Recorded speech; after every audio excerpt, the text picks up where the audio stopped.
Que le nom du Seigneur soit béni, la grâce de Dieu est à vous tous, bien aimés frères et sœurs. Nous sommes sur notre plateforme Ivy League the World avec votre serviteur révérend Serge Cordialisé. Nous sommes à samedi et nous sommes en train de faire notre deuxième méditation de la journée.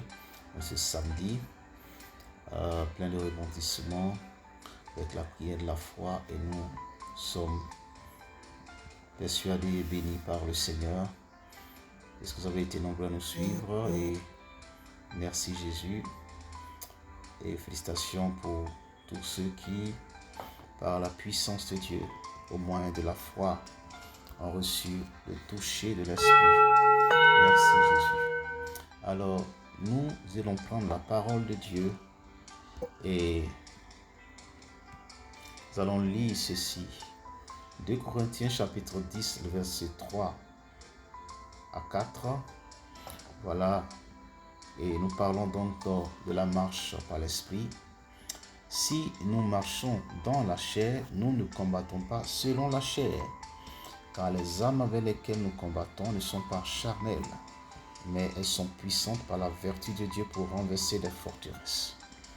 Alors, renverser des forteresses de la maladie, des forteresses du péché, des forteresses même de la mort. Alors, toutes ces choses sont initiées dans la chair, mais elles ne sont pas faites selon la chair. Quand le Seigneur dit à Moïse, va en Égypte et tire le peuple de l'Égypte, un bâton dans la main d'un vieillard, qu'est-ce que cela peut bien donner devant une armée et une nation bien constituée depuis des millénaires? Voyez-vous, mais la parole de Dieu s'est accomplie. Alors,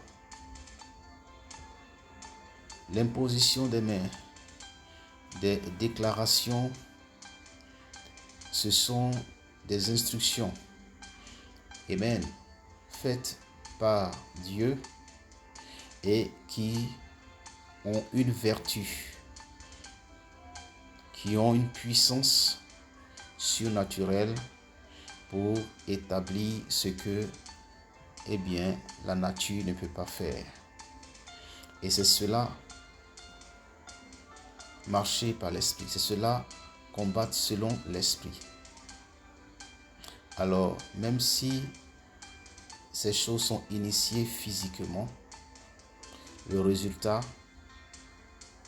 est surnaturel. Amen. Et c'est cela le combat selon l'esprit et non selon la chair. Que Dieu vous bénisse.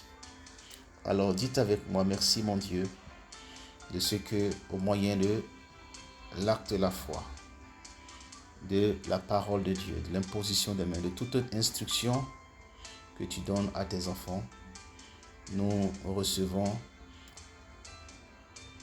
le surnaturel et des actes puissants pour renverser les forteresses déjà établies. Au nom de Jésus. Amen.